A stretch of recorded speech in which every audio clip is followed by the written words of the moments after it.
The following production is brought to you by the Talkin' Buds Leaf Show.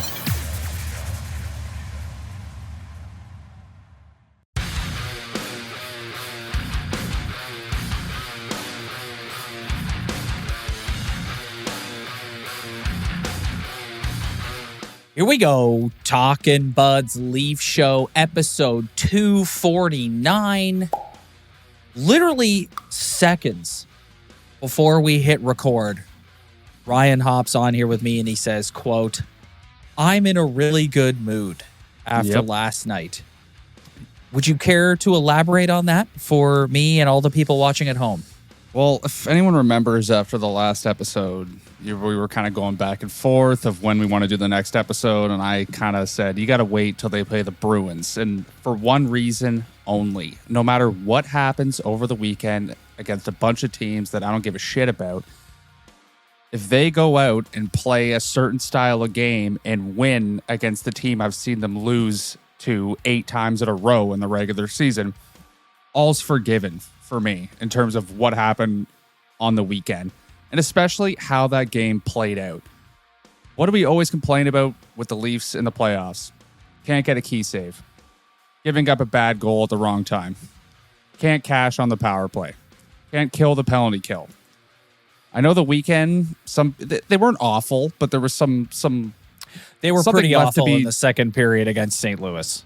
Yeah, there was something left to be desired, but to me, it's just that was a playoff style game. I don't really care if both teams were 500, if one team, it just doesn't matter what the record is, what's going on around them. Whenever they're playing the Bruins in the regular season, my singular focus is how are they going to play this team? Because we know what happens every single year in the playoffs. They play a tough team in their division. So, yeah, I'm honestly, it's just when they win a game like that, it just puts me in a way better mood.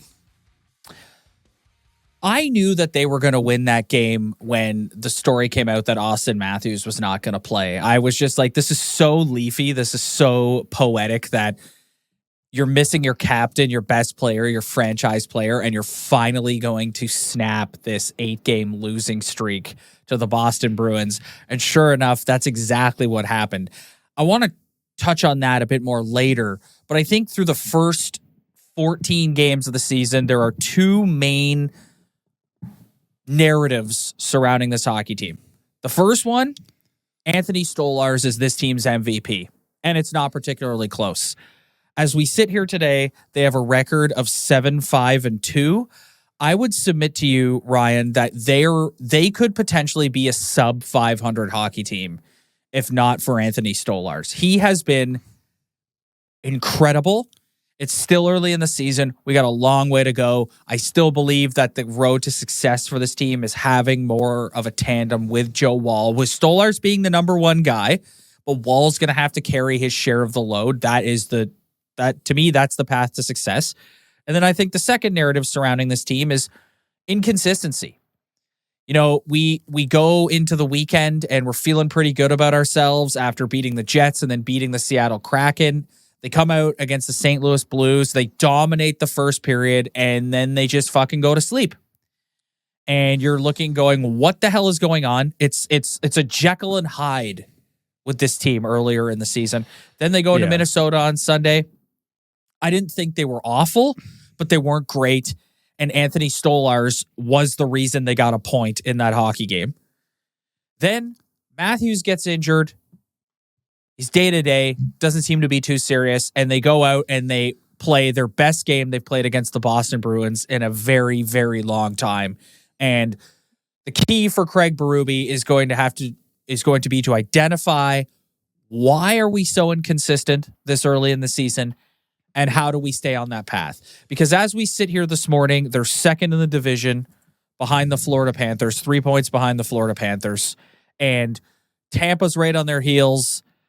Boston's 3 points behind. Ottawa, I think, we had a lot of discussions. Us and everybody else had a lot of discussions in training camp about who's the team in this division that's going to take a step this year. It appears that it's the Ottawa Senators. They got a string. You look at their schedule coming up, Ryan, it's nothing but division games. Like they had the Bruins last night. They've got the Habs. They've got the Red Wings on Friday, They've got the Habs on Saturday, and then they've got the Senators on Tuesday. That's 4 straight division games. These are very important. And how do we get this team to consistently perform the way they performed against Tampa, Winnipeg, and Boston? Well, I'm in a good mood today, okay? So I'm going to take the positive spin on the way the season has gone so far. To me, I think no one's gonna, it's hard to put together 60 minutes of hockey, okay? It really is. So what do you got to do to win games where you're maybe not at your best? You got to score on the fucking power play. What would their record be if they just cashed a couple power play goals in some of those games they were like inconsistent in? You're going 4 for 42 on the power play in the first 12 games of the season. Like they should be, I'm actually surprised that they have the record they do have. I think 5-on-5, they have been a way better hockey team than they were under Sheldon Keefe at this point of this season than they were last year. And the underlying numbers prove that, Ryan. Like if you look at where they rank in all the underlying numbers, that is a true statement. Yeah, and like I just like it's really hard to put together 60 minutes. So it's just if they're absolute anemic, the worst thing I've ever seen in my life, their power play through the first 12 games, cashed at least, I don't know, like four more goals. Like maybe their record looks a little bit different.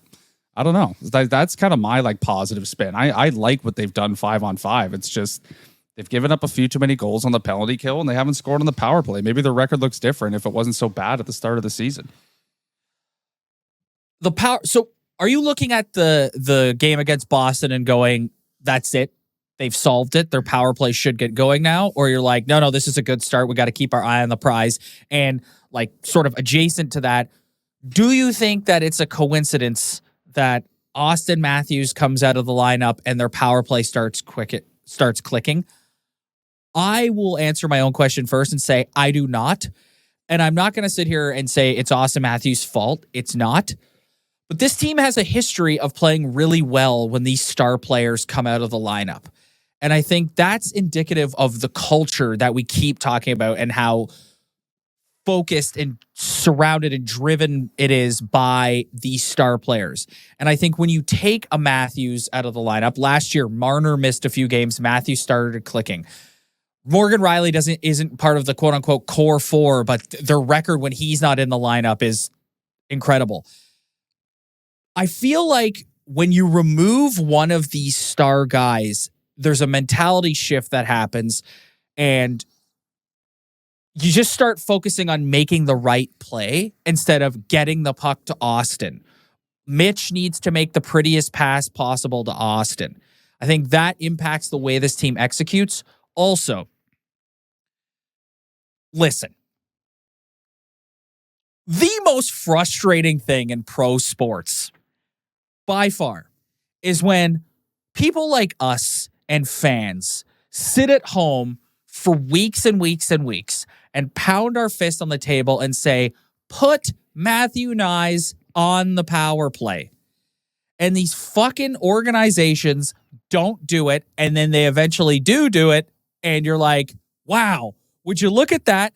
This guy who's having an unreal start to the season, who's a brick shithouse that you could park in front of the goalie, is being effective in a power play situation.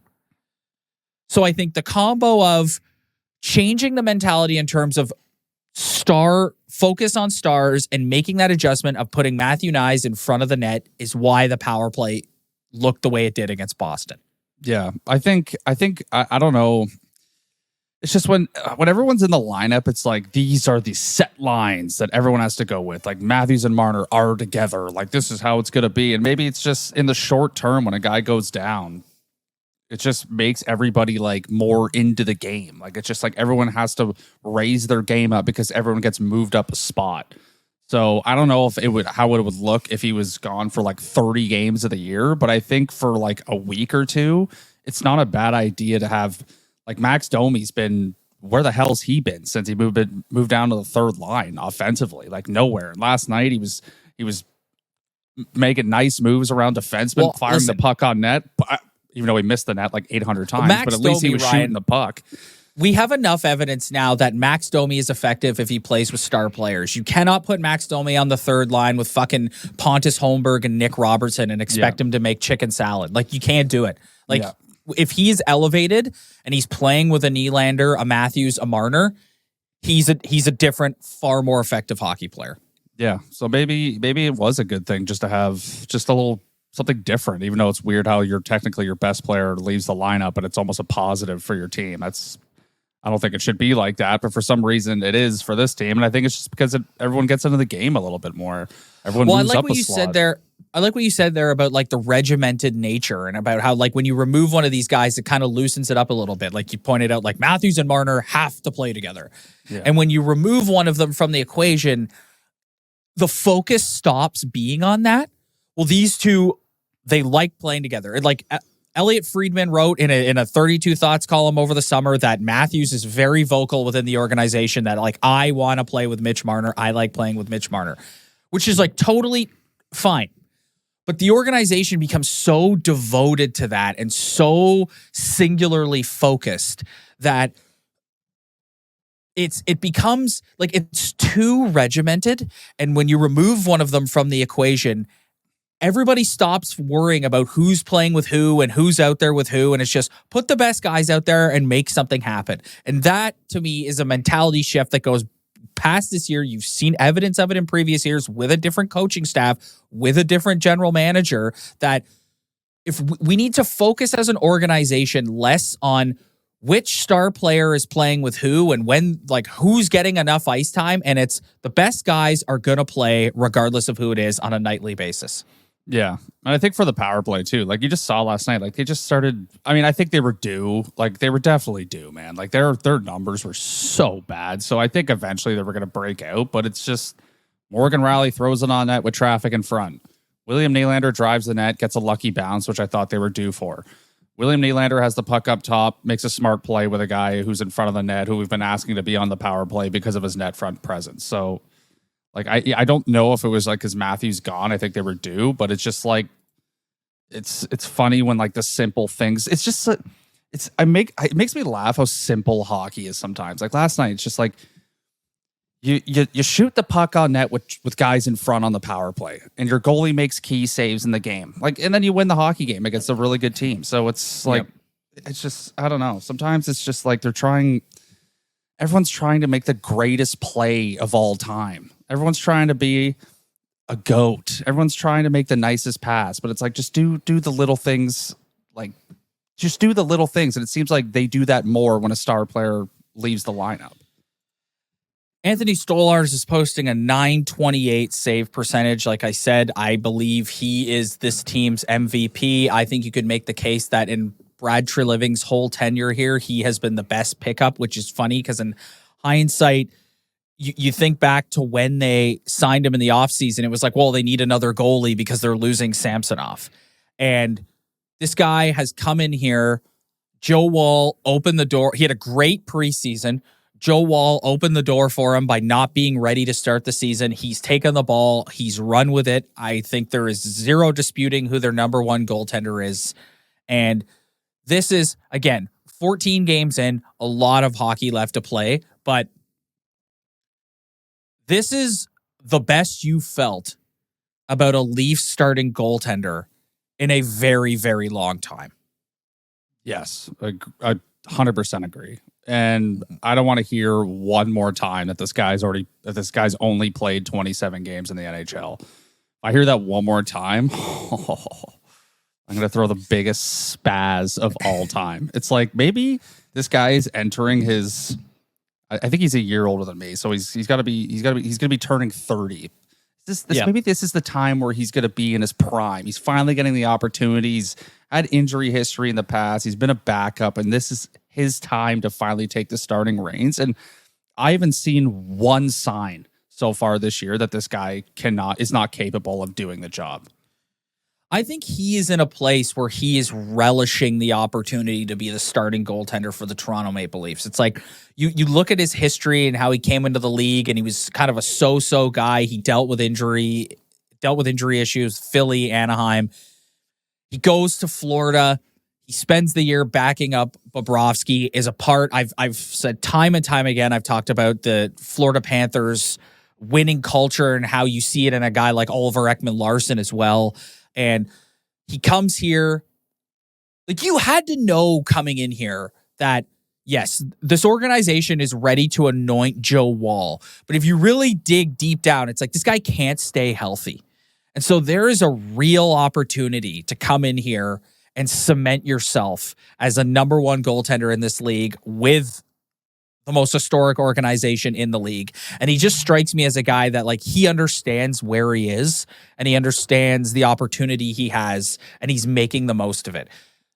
He's making 2 to 3 to 4 10 bell saves a night. Mm-hmm. We got to do something about the stick, though.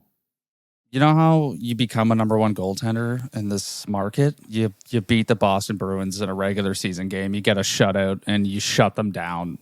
How many power plays did the Bruins have last night? Like 6, 7? Yep. And he was their best penalty killer. He was the best player on the ice. To me, if you do that, you're a number one goalie for this franchise. You just reminded me. So, what is with all the penalties? Like, what is going on? I think it's definitely a team problem, and I think something Berube and the staff are going to have to get under control. But I also think it's a league thing, man. Like, there's a lot of these calls that you're looking at, and you're like, that's not a penalty. Yeah, I don't know.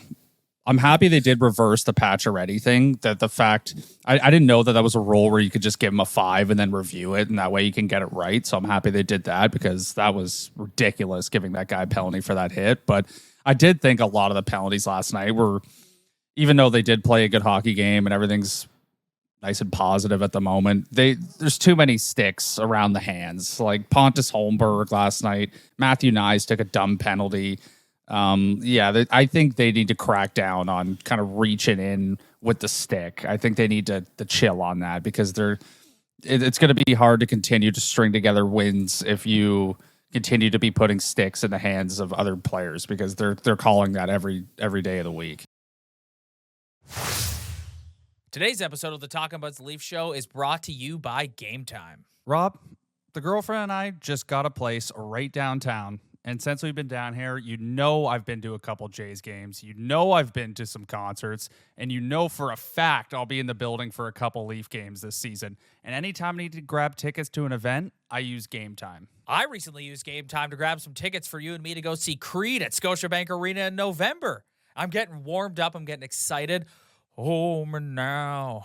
All right. If you keep going, they won't want to do business with us anymore. All right. I digress. I'll save my Scott Stapp impression for another time. Yeah, it's probably a good idea.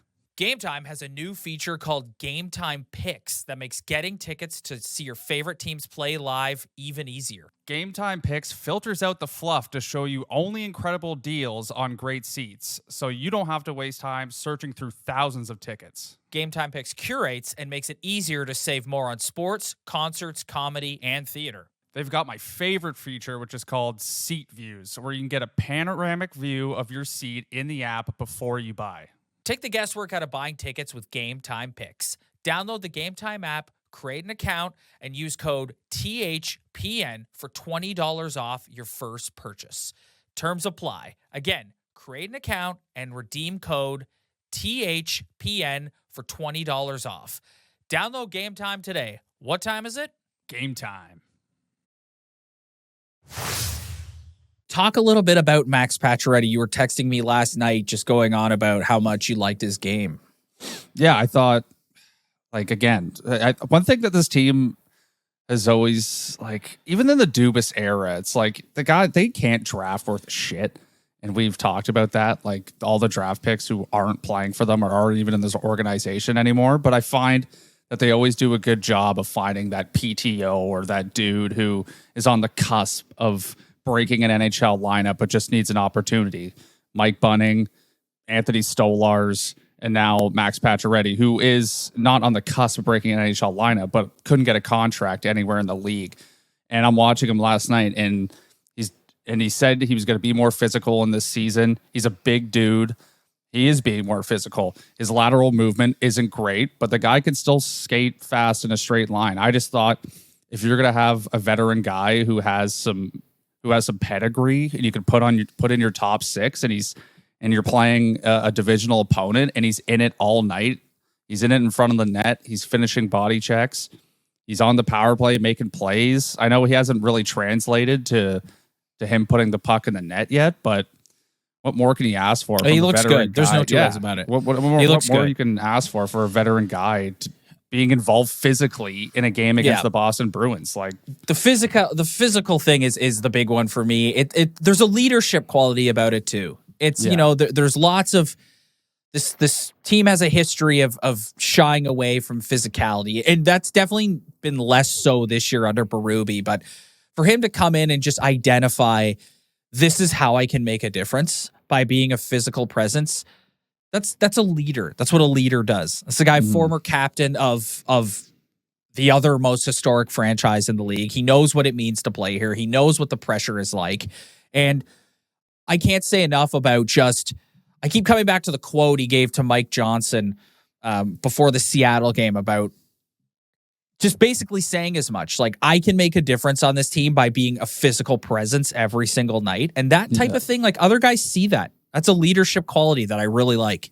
Yeah, and eventually some people might get on him for not getting points or not getting enough points for being in the top 6, but I don't care. Like, if you're a veteran guy who has some leadership, who's involved physically, who also is creating plays, it might not necessarily be translating to points, but is creating plays for his line mates and being good down low. Like, what more can he ask for from this guy? Mitch Marner's best game of the season against the Boston Bruins. And I watch him and I go, that's it right there. Dynamic, making plays with the puck, but not doing silly, pretty things. Not stopping short, not looking for the perfect pass. Just his own Mitch Marner version of north-south is what I saw against the Bruins. Yeah. Just direct, play with purpose. Stop curling around. My favorite term, swirly twirly. Like, forget it. Set someone up. Just sort of on the power play, driving the whole thing. Not really worried about, like I said, feathering a beauty sauce to 34. Yeah. It's just like that. That's the version of Mitch Marner that people want to see. Yeah. This team could just make their life so much easier if they just simplified. Just take a hit to make a play, make the pass you need to make. Like, it's just this, I think it's as simple as that with this team. It really is. Anytime they're playing well, you're watching TSN, you're watching Sportsnet, they're pointing out all the little small things that you have to do, all the simple plays you have to do to be successful. This team gets in so much trouble when they start trying to be legends, trying to make behind the back passes. Like, it's just make the simple play. It's easy. When they have a period like they had against St. Louis, the second period, is that what you attribute it to? You're just getting away from playing simple hockey and you're back to trying to be too cute? I guess. I just think sometimes, I think sometimes you're going to have periods like that. And it's just like, how do you minimize the damage by the decisions you make on the ice? Or frankly, if your goaltender can make a save to bail you out of it. Like, I don't want to see periods like that, but I think sometimes it's just as simple as that. Just like, sometimes you are going to get outworked, and at that point, you have to just make the best decisions you can, and hopefully your goaltender can keep you in it by making a save. Because I just rattled off the next 3 games, all divisional games, all very important, but they're all against 3 teams that are all beneath them in the standings.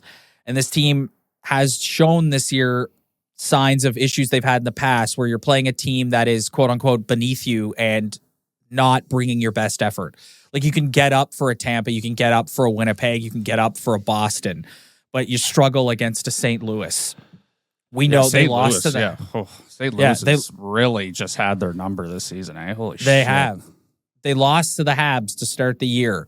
The Senators. Like, what's their record in the Matthews Marner era against the Senators? It's probably not. It feels like the Senators always outplay them. Yeah. And this is where, like, if you're the Leafs coaching staff, you're looking at this 3-game stretch and you're going, okay, we're 3 points behind Florida. We have an opportunity here to pick up some valuable points in our division and separate ourselves.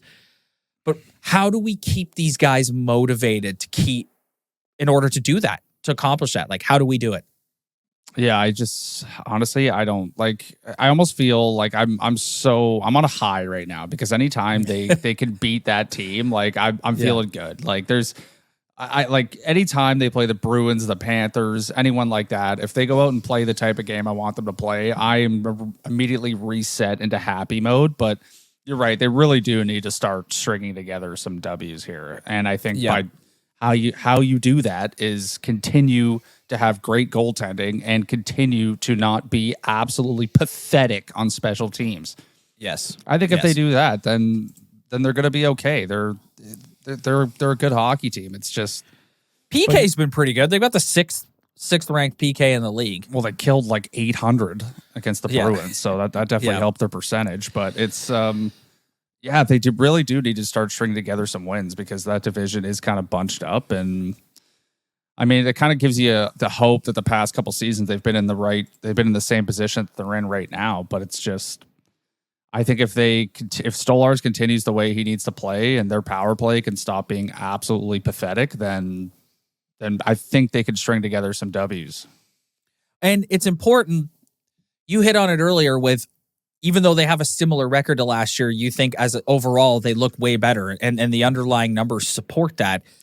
So it's kind of like you look at this, they're 3 points behind Florida. It's like you can catch them. You can win this division. Honestly, man, I'm not even looking at Florida. Like I'm not. But if they listen. If they can get the power play sorted out, they can play with more consistency, and they can get the goaltending they're getting from Anthony Stolarz, they can win this division. They can. But it's all a matter of executing. Yeah. That's it. I don't know. I still don't know if they can win this division, but they definitely need to like get away from Ottawa and all those other teams that are not going to make the playoffs. Separate. Absolutely. 100%. Yeah. So I wanted to hit on this today because it was a discussion on Sports Talk Radio throughout the weekend and into the week, and then Matthews gets hurt and it kind of goes by the wayside. But there's a lot of talk about just Auston Matthews' start to the season. He hasn't scored a 5-on-5 goal in 8 games, 9 games now, whatever it is. He didn't play against Boston. And just what is it about him that looks different? And just, is it the captaincy weighing on him? Is it the added responsibility that Craig Berube's putting on him? Is it the fact that he's playing more on the PK? Is it the fact that Berube has him and Marner out there a lot in defensive situations? Like, I heard all these things brought up this week. And when I watch him, I said this on our last episode, I see a lot of thinking. And I think he's a guy, because he's a superstar and it's come so easy to him, it's very like, see puck, get puck, shoot, put puck in net. And I think Berube has challenged him, and I do think to a degree he is feeling a higher sense of responsibility to be a leader 200 on all 200 feet of the ice. But he's always been a good defensive centerman. Yeah. He's had slow starts. Basically, I'm trying to understand why this has been a slower start for him. Yeah, it's compared to previous years. Everyone's favorite thing to bring up right now is his shooting percentage. Yeah. And it seems like he's getting the same amount of opportunities he has before, but he's just not cashing on them. I don't know. I just don't think he looks that dangerous offensive. First of all, let me just say the whole captaincy weighing on him, like, that is a joke. Like, I'm sorry. That is such, I was on record all last season being like, okay, it's nice that he hand over the captaincy. I don't think that means jack shit in today's NHL. I really don't. I really don't think that matters at all. So I don't know. I just think he's not, like, he just got off to such a hot start last year that it just seemed like nothing was going to stop him to getting 60 plus. And he's really out to a slow start. And you kind of start to see a little bit of a baby face on him when he's not putting the puck in the net. And I get it. You're a top goal scorer in this league. And the thing that you do is put the puck in the net. So when you're not doing that, you're not going to be in a great mood. But I don't know. I think he's played okay defensively, but he should be good enough. Here's what I hate about the conversation with Matthews sometimes. It's like, he's like the second highest paid player in the league.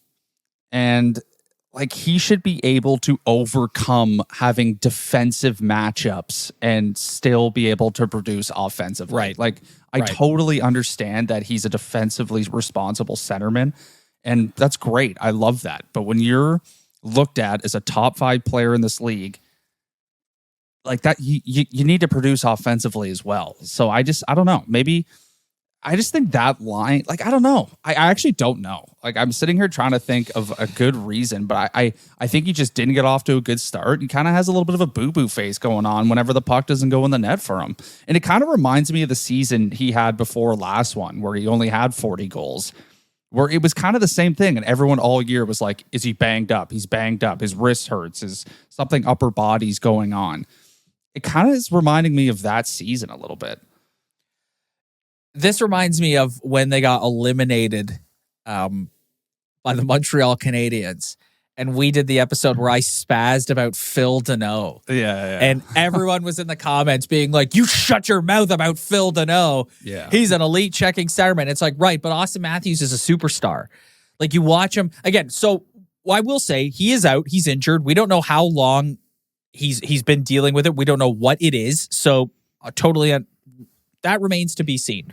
But to your point about, like, he should overcome defensive centermen. It's like, yeah, like coming out of the Minnesota game, it's like, wow, he really got shut down by Joel Eriksson Ek. Yeah. And it's like Eriksson X, but on the yeah. Yeah, right. And it's like, listen, I have no doubt that I'm not going to sit here and profess that I know everything there is to know about Joel Eriksson Ek. And I'm sure he is a really good defensive. The Minnesota Wild are a good team. So, like, I'm sure he is a very good shutdown centerman. But it's like, I'm with you in that, like, I don't like that as an excuse. No, I don't like when it. people are like, oh, he's out there against a really elite checking centerman. It's like, so's every other superstar in the league. Yeah, it's just like, you don't think Nikita Kucherov is out there against top guys every single night, or Nate McKinnon, who's now leading the league in points. He's not out against every single top line. Like, I think eventually that kind of runs out of being an excuse. Like, I just think he hasn't been off to a hot start, and maybe this is like a good little reset for him to take a couple nights off or whatever. And they also, like, would it kill us to, like, again, we saw him leave the lineup. We saw the lines move around a bit. Like, we saw what he did last year when Marner got hurt and he's with Domi. Like, would it kill us to maybe move Marner off that line? Like, I don't know, to maybe get something going. Listen, I've been on this forever, and I put that out on Twitter. So when they first separated the power play units, but they kept Matthews and Marner together, I was like, I don't understand why we can't break these two up. And I had all these Marner fans in my mentions being like, why would you separate the team's best playmaker and the team's best goal scorer, and sending me screenshots of Elliot Friedman writing in his 32 Thoughts column that Matthews is very vocal about how he wants to play with Marner. And I'm like, I don't right, care. but who's running? Exactly. Like, who's running this fucking team? Like, that's like, so Matthews says it and it's just like set in stone, when there is a ton of proof that when you move these guys around, it actually does work. And again, I'm not saying that, like, it needs to be set in stone the other way, but, like, why can't we, for a period, put Max Domi with Auston Matthews? Why can't we do that? Why can't we put Mitch Marner with Tavares, or Marner with Domi? Yeah. Why can't we do that?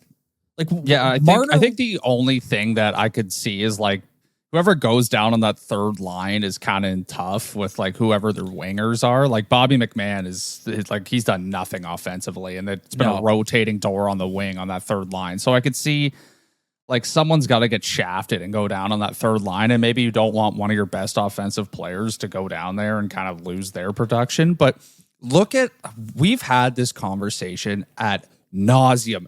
Everyone's had this conversation ad nauseum about switching lines and seeing if you get people going. And what have they done over the years? They always kind of do that. They always mix up the lines, and then this works sometimes. Next time it doesn't work. They continue to move it around. And guess what? Every single year they end up in the same position in the playoffs, where they just need a save or power play goal to move to the next round. So let's kind of, I know it's a new team, I know it's a new regime, But let's kind of follow that game plan of like sometimes you need to juggle it up because they juggle it up every single year, and every single year they make the playoffs. So maybe it's time to just put Matthews out there with someone else for another look for a little while until that kind of drains out. And then you can throw Marner back on that line and see if they can kind of rekindle the magic a little bit.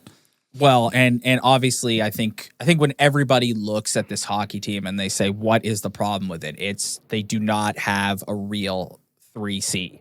Yeah. And like you look, like they keep trying to shove Max Domi into that role. And like I said at the start of this episode, it's abundantly clear that Max Domi can elevate star players. He cannot elevate non-star players. You cannot put Max Domi between Bobby McMahon and Nick Robertson and expect him to elevate those guys. He's not able to. It's almost like the star players help elevate him. They make him better, right?